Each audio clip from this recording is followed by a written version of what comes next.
मूलम न औषधम अयोग्य पुरुषो नास्ति योजक सतत्र दुर्लभ। अर्थात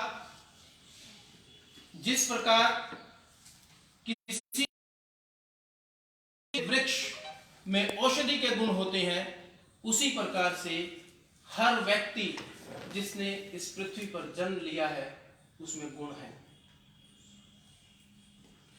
परेशानी कहां है? परेशानी है योजना बनाने की और उस योजना को कार्यान्वित करने की। अगर हम अंतर्राष्ट्रीय हिंदू परिषद में कार्यकर्ता के तौर पर सही तरीके से, योजनाबद्ध तरीके से आगे बढ़ेंगे तो इस देश की उन्नति को कोई रोक नहीं पाएगा। हिंदू ही आगे जो उद्देश्य हम लेके चले हैं वो हम प्राप्त कर पाएंगे। जब हम कार्यकर्ता की बात करते हैं तो कार्यकर्ता में 3 चीजें निहित हैं और सबसे पहली जो निहित है वो है स्वेच्छा। हम कार्यकर्ता बने अपनी इच्छा से, स्वेच्छा से। हमारे ऊपर किसी का दबाव नहीं है, कोई जोर जबरदस्ती नहीं है। हमने देश की सुरक्षा के लिए, हिंदुत्व के लिए, धर्म के लिए, राष्ट्र के लिए संकल्प लिया कि हम अंतर्राष्ट्रीय हिंदू परिषद के साथ मिलके कदम से कदम मिला के इस देश को सुरक्षित करेंगे। और जब स्वेच्छा की भाव आ जाती है तो उसी के साथ निस्वार्थ भाव भी आ जाता है, सेवा भाव भी आ जाता है। जहां निस्वार्थ भाव से हम काम करेंगे, सेवा भाव से काम करेंगे, जब हमारे मन में यह प्रश्न नहीं रहेगा कि हम देश के लिए काम कर रहे हैं, हम अपने धर्म के लिए काम कर रहे हैं, तो हमारा लाभ क्या होगा। बिना किसी लाभ हानि के जाने जब हम अपने राष्ट्र के लिए काम करते हैं तो उन्नति निश्चित है, हमें तरक्की मिलेगी, हमारे देश का उत्थान होगा।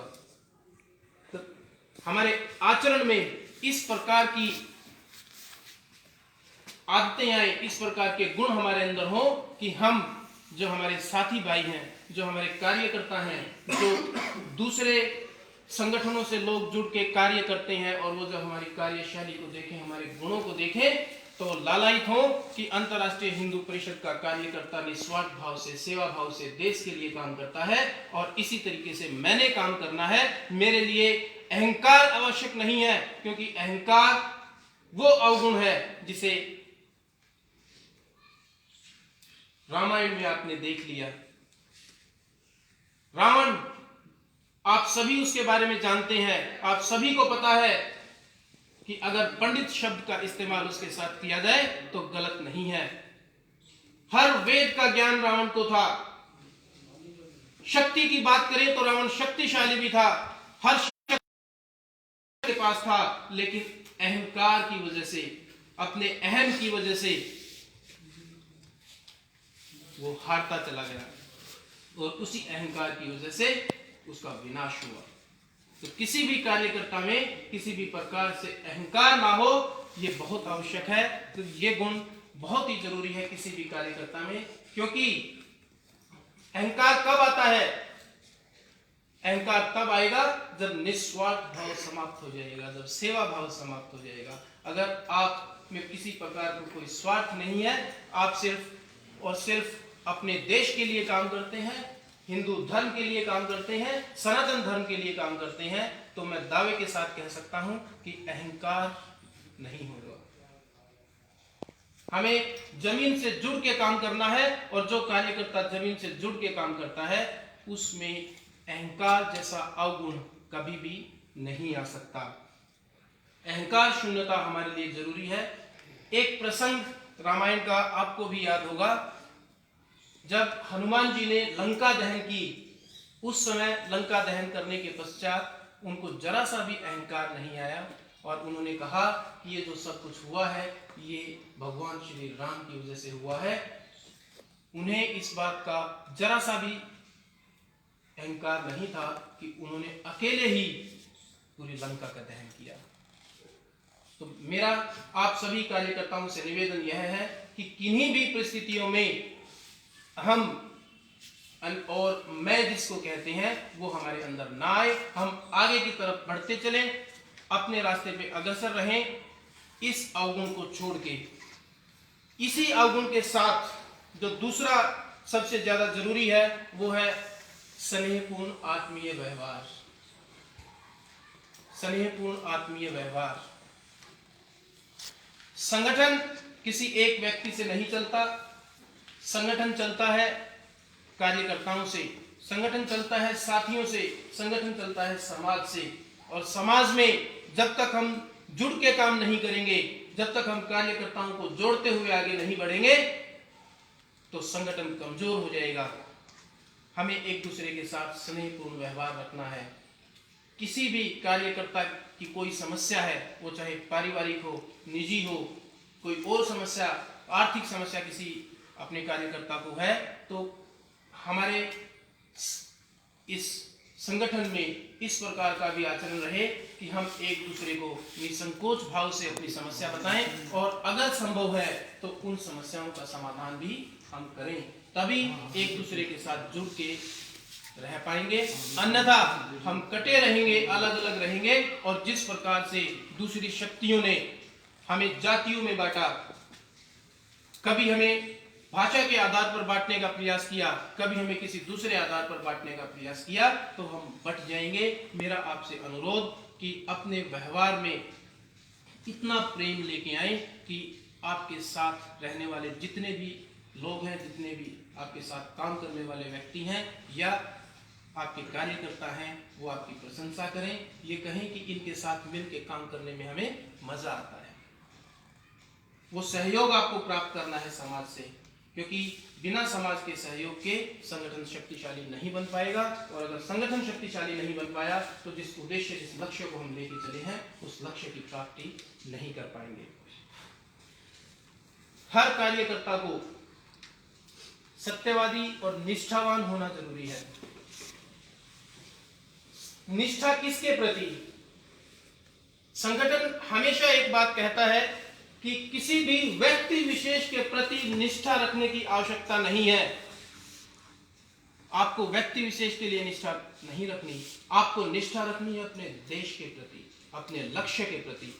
जिस व्यक्ति में हिंदुत्व का भाव भरा हुआ है, उस व्यक्ति को अपने लक्ष्य, उस व्यक्ति को अपना लक्ष्य दिखाई देता है। जिस प्रकार से अर्जुन को सिर्फ मछली की आंख दिखाई देती है या देती थी, उसी तरह से जिस व्यक्ति में हिंदुत्व भरा हुआ है, उस व्यक्ति को लक्ष्य एक ही दिखाई देगा और वह है हिंदू ही। आगे उस व्यक्ति को लक्ष्य एक ही दिखाई देगा कि हिंदू जो है वही बहुसंख्यक है भारत में, और भारत को हिंदू राष्ट्र बनाना है। हिंदू राष्ट्र की नींव रखने के लिए हमें निष्ठावान रहना पड़ेगा, हमें संगठन में विश्वास रखना पड़ेगा, क्योंकि कोई भी एक व्यक्ति, कोई भी अकेला व्यक्ति किसी भी लक्ष्य की प्राप्ति नहीं कर सकता। हमें एक साथ मिलके, एकजुट होके, अपने जातीय भेदभावों को छोड़ के, क्योंकि जो मैंने अब गुण बताया कि हमें भेदभाव से ऊपर उठना पड़ेगा।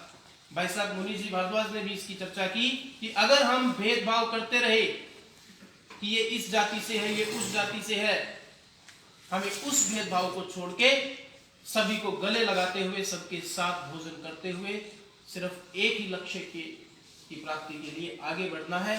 तो मानना है सभी का, जो भी शिक्षकविद हैं वो भी, और जो सामाजिक व्यक्ति हैं उनका भी यही मानना है कि इस प्रकार से हम अपने उद्देश्यों की पूर्ति कर पाएंगे।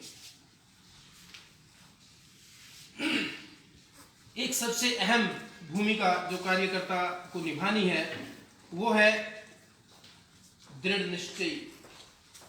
हमें दृढ़ निश्चय भी होना पड़ेगा। एक संकल्प जो हमने लिया है, उस संकल्प को कैसे पूर्ण कर सकते हैं? हमने निश्चय किया, जैसे अभी माननीय भारद्वाज जी बता रहे थे कि हमने 2 नवंबर को कार्यक्रम करना है, या हमने अक्टूबर में कोई कार्यक्रम करना है, या किसी और कार्यक्रम के आयोजन के लिए, जैसे विजयदशमी के दौरान भी भाई साहब ने बताया कि शस्त्र पूजन का कार्यक्रम होता है। तो ये निश्चय करें कि हाँ, ये कार्यक्रम हमने करना है, इस दिन इसका आयोजन होना चाहिए, तो उसका आयोजन होगा। अगर हम निश्चय नहीं करेंगे तो शायद उस कार्यक्रम का आयोजन भी हम नहीं कर पाएंगे। मन में हमने संकल्प लेना है कि हिंदुत्व के लिए जिन कार्यक्रमों के आयोजन हमने करने हैं या केंद्र से हमें किसी प्रकार का मार्गदर्शन मिला है, तो हमें उस मार्गदर्शन के माध्यम से उस मार्गदर्शन को अपनाते हुए आगे बढ़ना है और उन कार्यक्रमों का आयोजन करना है। तो संकल्प के साथ कहीं किसी प्रकार का भय नहीं हमारे दिल में होना चाहिए। कभी आप ये सोच ले कि हम ये करेंगे तो ऐसा हो जाएगा, वो करेंगे तो ऐसा हो जाएगा। हमें परिणाम की कल्पना नहीं करनी है। हमारा जो उद्देश्य है उसकी प्राप्ति के लिए कार्यरत रहना है और उसकी अगर हम परिश्रम करेंगे, कार्यकर्ता मेहनती है। देखिए, हर बैठक में आपको ये बताया गया होगा कि कार्यकर्ता को कम से कम 1 घंटा या 2 घंटे का समय रोजाना हिंदुत्व के लिए निकालना है, राष्ट्र हित के लिए निकालना है। अगर 1 घंटे 2 घंटे में आप अपने साथियों से, अपने संबंधियों से संपर्क करेंगे, जो संगठन में जुड़ सकते हैं, संगठन के साथ मिलकर काम कर सकते हैं, आपके साथ काम कर सकते हैं, तो संगठन की मजबूती बढ़ेगी, संगठन खड़ा होगा। और संगठन अगर खड़ा हुआ तो जिन कार्यक्रमों का आयोजन आप करना चाहते हैं उन कार्यक्रमों का आयोजन आप कर पाएंगे। अब सवाल यह उठता है कि हम संपर्क करें, हम गए संपर्क करने जाते हैं तो वहां पे क्या गुण चाहिए हमें? वहां पे चाहिए वाक्पटुता। आप किसी के पास भी जाएंगे तो आपकी भाषा शैली इस प्रकार की हो कि आप दूसरे को इंप्रेस कर पाए। जो भी शब्द आप इस्तेमाल करें, जो भी तथ्य आप वहां पर उनके सामने रखें, उनको लगे कि ये तथ्य सभी सत्य पर आधारित हैं और ये तथ्य ये बता रहे हैं कि हमारा देश खतरे में है, हमारा धर्म खतरे में है। अगर आप उसको कन्विंस कर पाए तो मैं दावे के साथ कह सकता हूं कि संगठन खड़ा भी होगा, संगठन आगे भी बढ़ेगा और जो अपेक्षा संगठन की हमारे से है वो अपेक्षा भी पूरी हो पाएगी। तो जब हम अपनी वाक्पटुता को बढ़ाएंगे, वाक्पटुता कैसे बढ़ेगी? वाक्पटुता बढ़ेगी जब आप स्वाध्याय करेंगे। स्वाध्याय, आज मैं एक अध्यापक हूं, अध्यापन के क्षेत्र में कार्य करता हूं। अक्सर ये देखने में आया है कि किसी भी प्रकार की पुस्तक को बच्चों को बताया जाए कि आप ये पुस्तक पढ़ें, आप इनकी जीवनी पढ़ें, ये गुणवान व्यक्ति थे, तो बच्चे जो हैं उस पुस्तक को ना पढ़ के वो अपने जो करिकुलम हमने दिया, जो सिलेबस हमने दिया या सरकार ने दिया, उस करिकुलम की तैयारी करते हैं क्योंकि उन्हें परीक्षा में उत्तीर्ण होना है। किताबें पढ़ने की आदत छूट गई है, अखबार समाचार पत्र पढ़ने की आदत छूट गई है, देश दुनिया में क्या हो रहा है इसकी आदत छूट गई है। कितने गांव हिंदू विहीन हो चुके हैं, इस बात की चर्चा भी हमारे समाज में कम होती है, हम ये नहीं देख पाते। जैसे भाई साहब ने अभी बताया कि कितने साल पहले तक ईसाई थे, कितने साल पहले तक मुसलमान नहीं थे, वो सारी चीजें इन्होंने व्यापक रूप से आपके साथ चर्चा की। लेकिन अगर हम इन सभी चीजों को पढ़ें और तथ्यों पर आधारित जो नए कार्यकर्ता है उनको हम बताएं तो आपको पता लगेगा कि इस प्रकार के गुण अगर आप समझेंगे तो आप कार्यकर्ताओं की संख्या को बढ़ा पाएंगे और जो कार्य हम करेंगे संगठन के लिए वो कार्य भी गुणवत्तापूर्ण होगा। अगर हम इस प्रकार से अपनी शैलियों को नहीं बढ़ाएंगे, क्योंकि आज की शिक्षा भी स्किल बेस्ड है, हमें भी अपनी स्किल्स को बढ़ाना पड़ेगा। हमारी चाहे कोई भी, चाहे वो लिसनिंग स्किल्स हैं, चाहे वो स्पीकिंग स्किल्स हैं, चाहे वो कम्युनिकेशन स्किल्स हैं, चाहे वो इंटरपर्सनल स्किल्स हैं, इन सारी स्किल्स को इस्तेमाल करके हमने देश के लिए कार्य करना है और अपने संकल्प को हासिल करना है। एक और बड़ी समस्या, अंग्रेजी में हम उसको कह देते हैं प्रेजेंस ऑफ माइंड। अगर हिंदी की बात करें तो किन परिस्थितियों में हमने क्या कहना है, कैसे कहना है, किस प्रकार से हमने अपने कार्यकर्ता को या जिस नए व्यक्ति के साथ हम संपर्क करने गए हैं उसके साथ चर्चा करनी है। तो परिस्थितियों के आधार पर अपने शब्दों को रखना और अपने भाव को रखना, ये एक कला है। इस कला को भी हर कार्यकर्ता को सीखना पड़ेगा। परिस्थितियां आपके प्रतिकूल भी हो सकती हैं, परिस्थितियां आपके अनुकूल भी हो सकती हैं, लेकिन जब परिस्थितियां प्रतिकूल हो जाएं, आप मंच पे खड़े हैं, मंच पे खड़े होके जब आपसे कोई प्रश्न पूछता है, किसी प्रकार का ऐसा प्रश्न भी आ सकता है जिस प्रश्न का आपके पास जवाब ना हो या कोई और चीजें इस प्रकार की हो जाएं, तो उन परिस्थितियों को संभालना भी कार्यकर्ता को आना चाहिए। अगर आप इस प्रकार के गुण अपने आप में रखेंगे तो मैं मानता हूं कि हमारे संगठन का विस्तार होगा। सबसे अहम जो चीज है वो है समय का समर्पण और प्रवास। हमारे कार्यकर्ताओं को समय निकालना पड़ेगा और समय निकालकर प्रवास पर जाना पड़ेगा। हालांकि प्रवास का एक अपना अलग विषय है, उस पर चर्चा करेंगे, लेकिन मैं यहाँ संक्षिप्त में आपको बता दूं कि जो कार्यकर्ता प्रवास पे जा सकते हैं, किसी दूसरे जिले में जा सकते हैं या आप अपने ही जिले के किसी गांव में जा सकते हैं, दिन में प्रवास कर सकते हैं, रात में प्रवास पर जा सकते हैं, तो उस प्रकार की चर्चा जो आपके जिले के पदाधिकारी दायित्ववान व्यक्ति हैं, आप उनसे कर सकते हैं ताकि उसी प्रकार की जिम्मेदारी आप पर आ सके। तो प्रवास पर जाना अनिवार्य है। जब आप प्रवास पे जाएंगे तब आपको महसूस होगा कि किस प्रकार की शैलियों को आपको विकसित करना है, वो चाहे आपकी शारीरिक, बौद्धिक, क्योंकि हम बौद्धिक टोली भी हमारी रहेगी जिलेवार, तो हर शैली को आपको विकसित करना है। अगर आप अपनी हर शैली को विकसित नहीं करेंगे तो एक अच्छे कार्यकर्ता नहीं बन पाएंगे। इसके साथ एक और भी चीज जिसका वर्णन मैं यहाँ करना चाहूंगा वो है नैतिकता और ईमानदारी। किसी भी कार्यक्रम का आयोजन होता है तो हमने ईमानदारी से उस कार्यक्रम के आयोजन में अपना सहयोग देना है।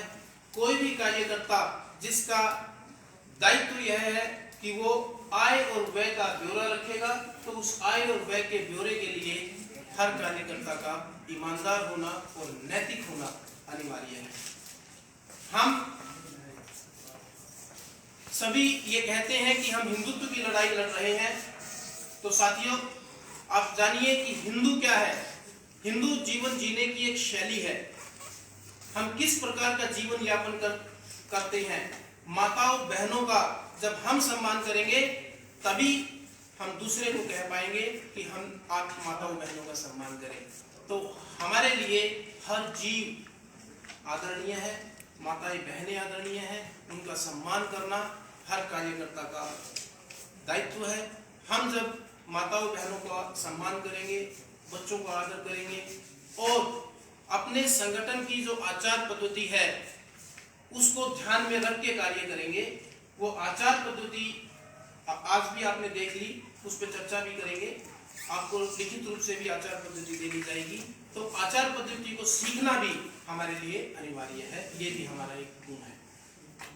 आचार पद्धति जो है वो किसी बैठक के लिए है। मैं इससे थोड़ा सा हटके अगर बात करूं, जैसे भोजन मंत्र है, हमारे कुछ कार्यकर्ता नए हो सकते हैं।